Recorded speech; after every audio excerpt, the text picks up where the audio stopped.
This podcast is sponsored by BioFire. High acuity patients require time sensitive specialized care. As a critical care physician, you need rapid, reliable test results to make informed intervention decisions. The BioFire film array system utilizes a syndromic approach, simultaneously testing for different pathogens that can cause similar symptoms to deliver actionable results in about an hour. BioFire helps you quickly identify specific infectious agents, allowing you to begin targeted treatment sooner. Learn more about solutions from the leader in syndromic testing at biofiredx.com. Hello and welcome to the Society of Critical Care Medicine's iCritical Care podcast. I'm your host, Dr. Elizabeth Mack. Today I'll be speaking with Dr. Jerry Zimmerman and Dr. Pamela Smithberger on the next 5 Choosing Wisely recommendations for critical care published in Critical Care Medicine. To access the full article, visit sccmjournal.org.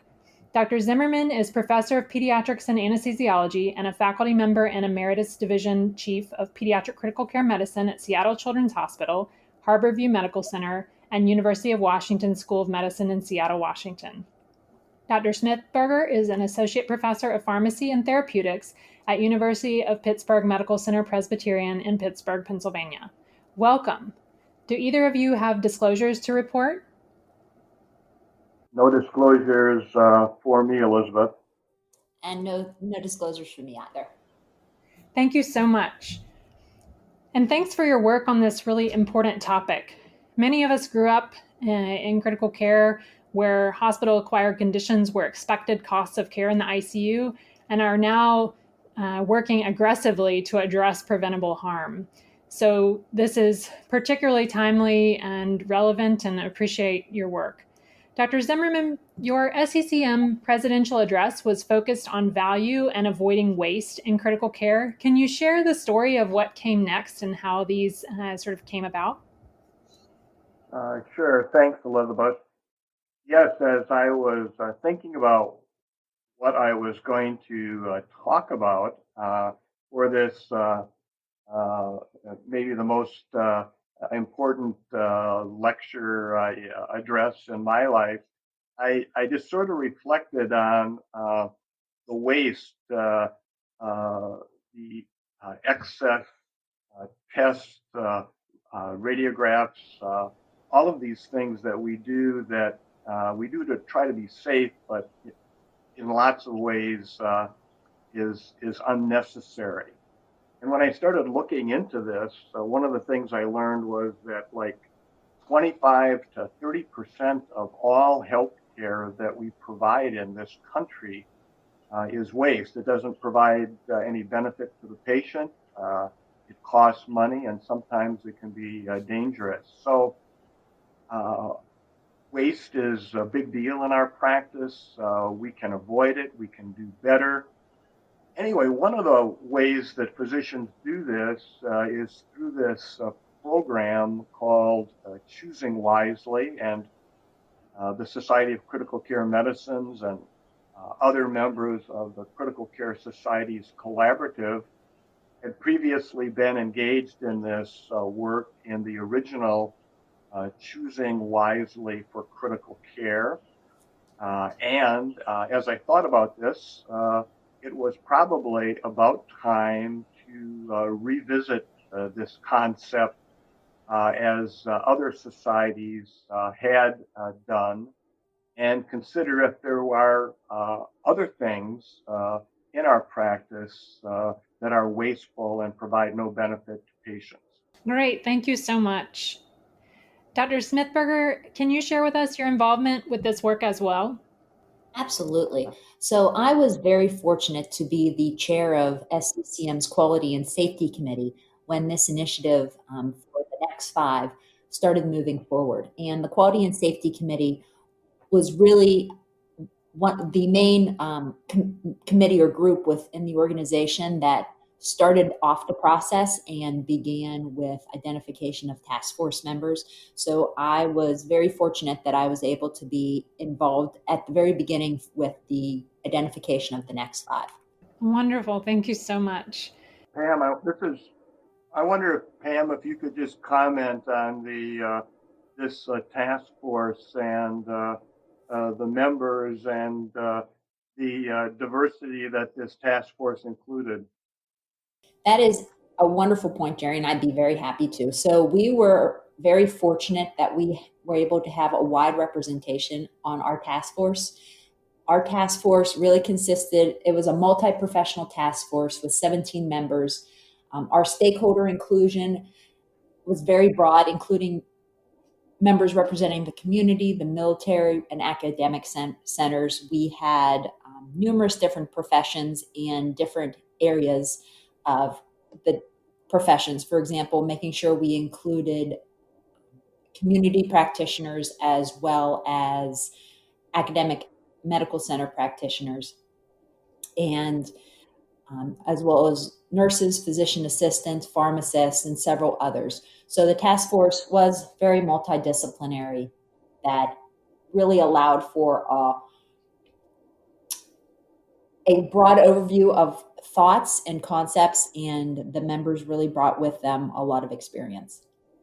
So the first recommendation is to not leave lines, tubes, or drains in ICU patients that have not been evaluated at least once daily and judged to provide continued patient benefit. So, Dr. Zimmerman, how do you operationalize this task, and how do you recommend others do the same? Sure. So, at least in our intensive care unit, this is a pediatric ICU that I work in, two of them in Seattle. We employ this idea of a daily checklist of quality issues. These may change as we progress along, and they do change. But one of them currently is, are there catheters, lines, or drains that are not needed? And these might include a Foley catheter, a central venous catheter, definitely includes an endotracheal tube. And one of the questions for every patient that is asked at least once a day is, are there lines and tubes that can be removed? Thanks so much. Dr. Smithberger, could you comment specifically on the pharmacist perspective related to, for example, CLABSI prevention? Oh, absolutely. And one of the things as a pharmacist is always thinking, can we convert medications that are given intravenously to the enteral route?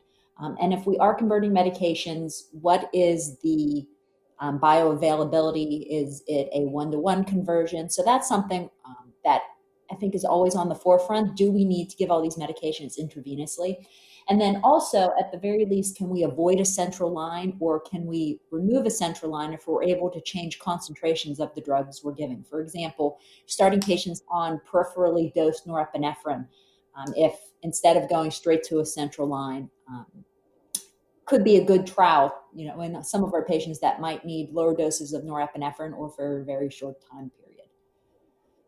So that would be a few examples. Thank you so much. So the second recommendation is to not delay mechanical ventilator weaning unless there is a clinical evidence of need. And so, Dr. Zimmerman, what are your thoughts on this? What does that look like in your unit? And how do you facilitate liberation from mechanical ventilation? Right. I might point out as we start here, this is also a key element of SCCM's ICU liberation. There's really two ways of doing this, that is, weaning from mechanical ventilation. First, it needs to be appreciated that this is very closely linked to sedation, and if the patient's too sedated, it's just not going to work. So, at least in our ICU, we have a comfort protocol whereby the bedside nurse can escalate or de-escalate sedation.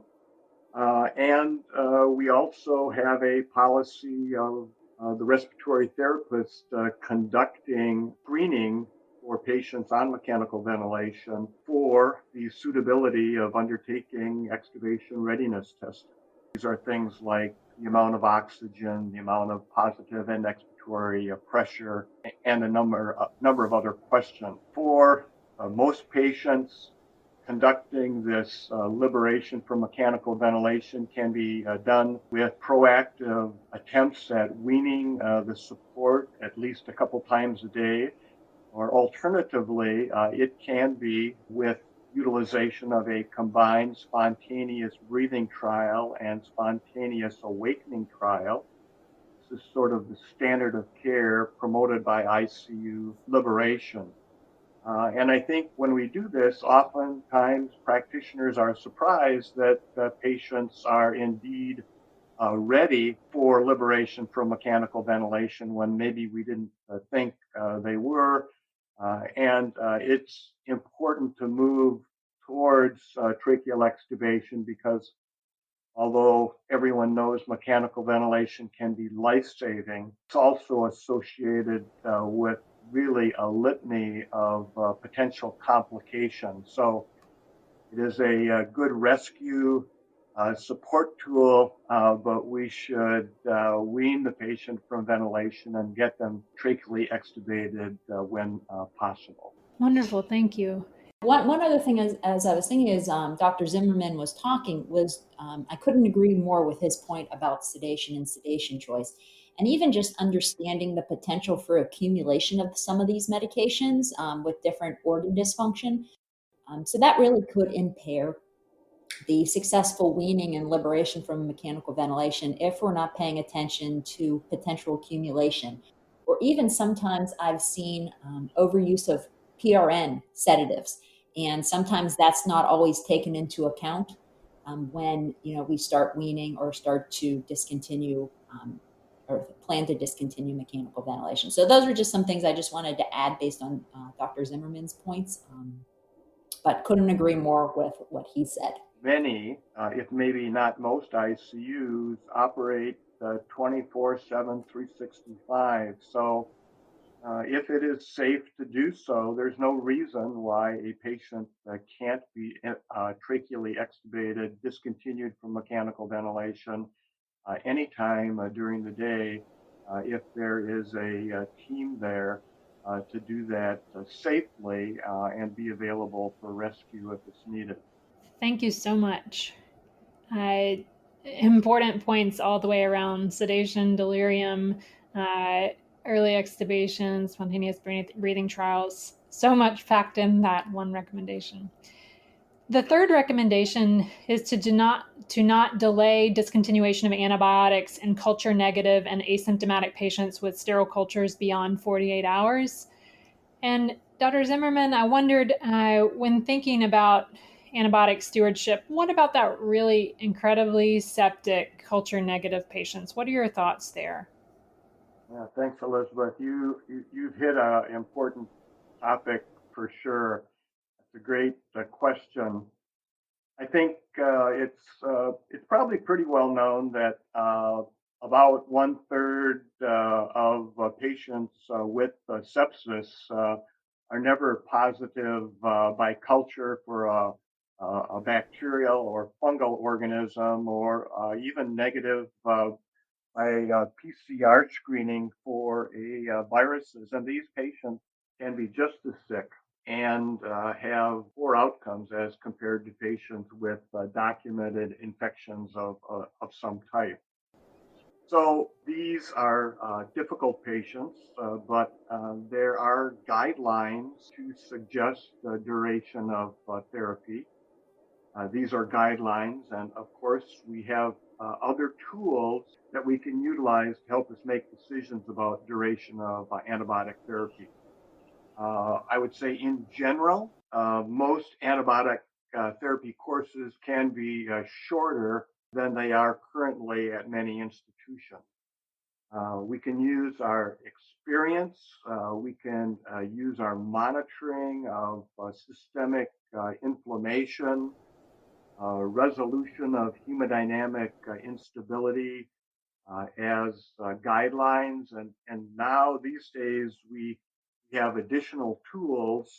For example, C-reactive protein, have procalcitonin, which can also, I would say, be very valuable in making decisions about discontinuing antimicrobials. Pam, do you have any other practical experience here? I totally agree with what you're saying, especially with the amount of culture negative sepsis. One thing we can strive to do is obviously is narrow once we get more data. So in addition to the procalcitonin and C-reactive protein, utilizing MRSA nasal swabs, at least getting off the vancomycin potentially. Also, if we're going to continue therapy, recommending the addition to stop dates as needed. And really, many times, if a patient's well enough and they're leaving the ICU, communicating what the potential length of therapy is, so it's not forgotten, and you're on day 8 of a 7-day course or day 10 of a 7-day course. Are also important things to remember. And I always teach my students and residents assess, reassess, and de-escalate.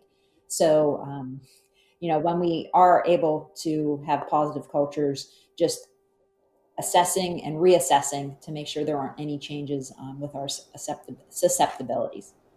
Wonderful. Thank you so much. I know antibiotic stewardship is near and dear to all of our hearts, and especially the pharmacists among us. Elizabeth, can I just say one more thing about that? Please. Is the CDC has great guidelines for antibiotic stewardship committees, and these days every hospital should have such a committee, and definitely there should be somebody from critical care medicine or critical care on this committee.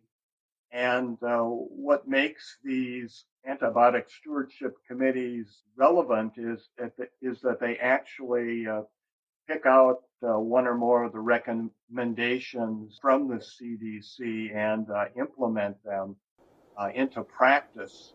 And this is actually a way of making some progress in reducing the amount and duration of antimicrobials that we utilize. Wonderful. Thanks so much. So, the fourth recommendation is to not delay mobilizing patients beyond 48 hours from ICU admissions for patients who pass mobilization safety screening. Dr. Zimmerman, can you touch on operationalizing this difficult task that is resource intensive? What does this look like? What should this look like? Well, everybody probably will have a little bit different opinion on this one. One of the ways that this can start is actually on the ICU admission orders, having a box that is pre-checked that says early mobilization. And in thinking about this does not mean that every critically ill patient is up and running around the ICU.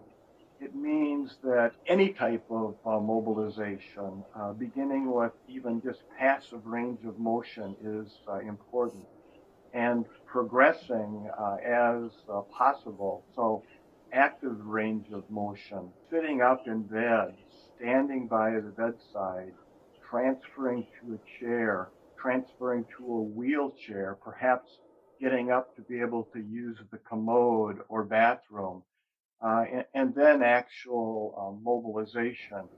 Increasingly, these will require more bedside resource in terms of personnel.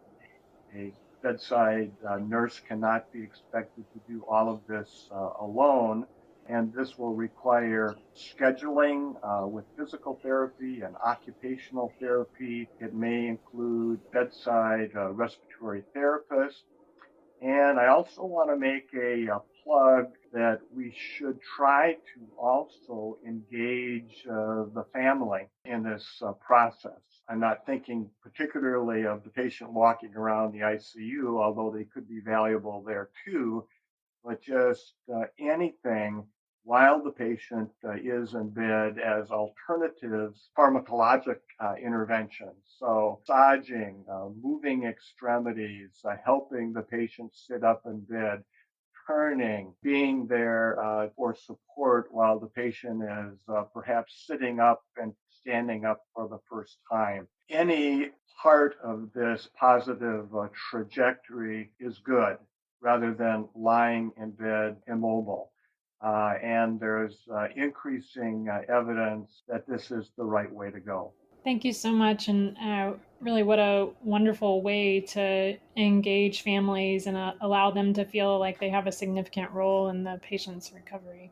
So, the fifth recommendation is to not provide care that does not align with the documented patient's and family goals, values, and preferences for healthcare. So, perhaps the most important of them all, but may take the most time, in terms of setting goals of care, what do you recommend, Dr. Zimmerman, in terms of making this happen and carving out that time? This is, as you have already noted, maybe the most difficult, certainly the most time consuming, sometimes the most threatening, but also for care providers, this one can also be the most fulfilling as we practice critical care. I think most people would agree that if a patient is going to be in an intensive care unit for more than a few days, there should be a proactive effort on scheduling a care conference for this patient. And the point of this care conference, in my opinion, is to really align the patient and the family and all the care providers on the same page about number one, what in fact are the goals that this patient would choose and the family would choose.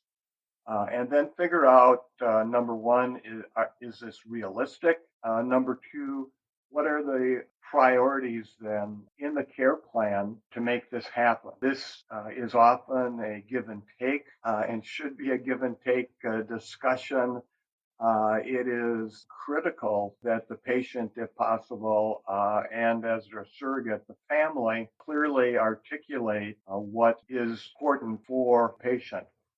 Getting everybody on the same page and continuing this discussion every few days for very critically ill patients is an important way of understanding where patients and families are coming from and respecting their wishes and involvement at a time when both the patient and families are very vulnerable. Thank you so much. That is a tough one, but incredibly important. How, so these are all fabulous, and I think that we would all agree that they are essential to our practice and very patient and family centered. How do we take these from paper to practice? What do you recommend there? I think the big thing is getting a multidisciplinary team together and really looking at what is most realistic in your ICU, in your specific ICU to implement initially as a QI project, almost like a proof of concept that it can be done before it's rolled out into general practice. So really having that interdisciplinary team with physician, nursing, pharmacy, leadership, and other allied health professionals, including physical therapy, occupational therapy, respiratory therapy, and really developing at least one initiative based on these next five, because we really need to move from talking about reducing waste to empowering our clinicians and practitioners to help reduce waste. So I believe that would be a first step. In our ICU, we have a leadership meeting every week that we not only discuss about specific unit day-to-day operations, but also plan and implement quality improvement projects. And it's an interdisciplinary group and really has gone a long way in moving our unit forward and improving the care for our patients. I would add to Pam just said the fact that the original choosing wisely for critical care and then these next five choosing wisely for critical care, 10 recommendations, they're worth looking over. None of this is rocket science, but these five elements are all evidence-based, supported by considerable literature to be valuable in terms of reducing waste and as a secondary come really improving the quality of care that we delivered. Integrating one or more of these elements as a quality improvement initiative, as Pam has alluded to, also provides an opportunity for shared education among everyone who practices in the intensive care unit, and for institutions that are already practicing IC liberation. This may be a way of providing further evidence, background, rationale for that particular approach. Ultimately, as Pam mentioned, none of this is going to be worthwhile unless people actually make an effort to integrate one or more of these recommendations into their practice. Thank you so much. Is there anything else that you'd like to mention that we haven't covered? I guess I would say just one more thing. An ICU that can participate as a group in quality improvement, and I think this is one form of basically clinical research that we do in the intensive care unit. I think that it's really important that we, all of us who practice critical care as a group, participate in these kinds of activities, because on the one hand, it all integrates new evidence into our practice, and each of these elements is based on evidence. Other thing that an engaged quality improvement effort does, if everybody is included, is that I believe it promotes wellness for ICU providers. In addition to everybody under this constant stress of taking care of critically ill patients, I think integrating new evidence-based initiatives that decrease waste and improve quality also is one way of promoting a sense of wellness and accomplishment for the people who are providing critical care. And I guess just a final thought I had is just what an honor it is to work with a multidisciplinary team on a daily basis in the ICU, to work on quality improvement projects, but also in a society. I truly believe the Society of Critical Care Medicine is a wonderful example of the practice of critical care. And, the task force that worked on these next 5 recommendations really are representative of the multidisciplinary nature of critical care medicine. And it's an honor being in this specialty and working with so many amazing clinicians that truly have the best interests of the patient at the forefront at all times. Thank you so much, Drs. Smithberger and Zimmerman, for your time spent working on these guidelines and the development, as well as sharing your thoughts today. This concludes another edition of the iCritical Care podcast. For the iCritical Care podcast, I'm Dr. Elizabeth Mack. This podcast is sponsored by BioFire. High acuity patients require time-sensitive specialized care. As a critical care physician, you need rapid, reliable test results to make informed intervention decisions. The BioFire film array system utilizes a syndromic approach, simultaneously testing for different pathogens that can cause similar symptoms to deliver actionable results in about an hour.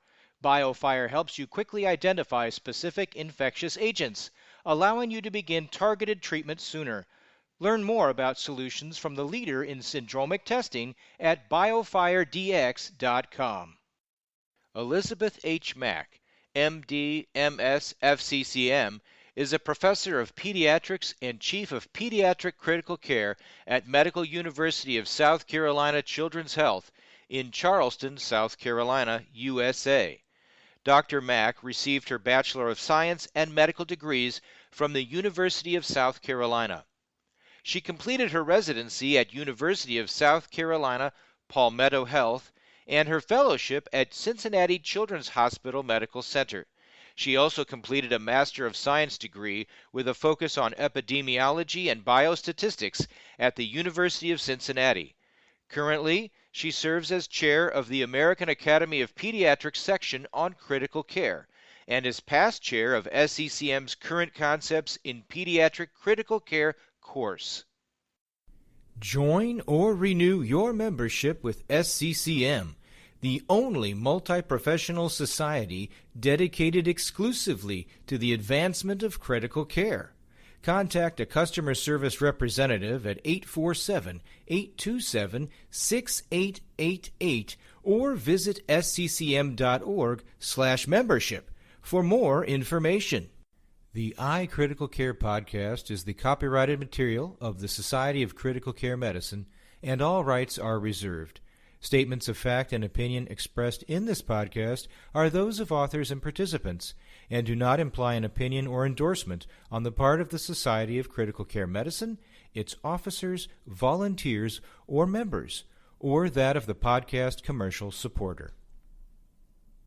The iCritical Care podcast is the copyrighted material of the Society of Critical Care Medicine, and all rights are reserved.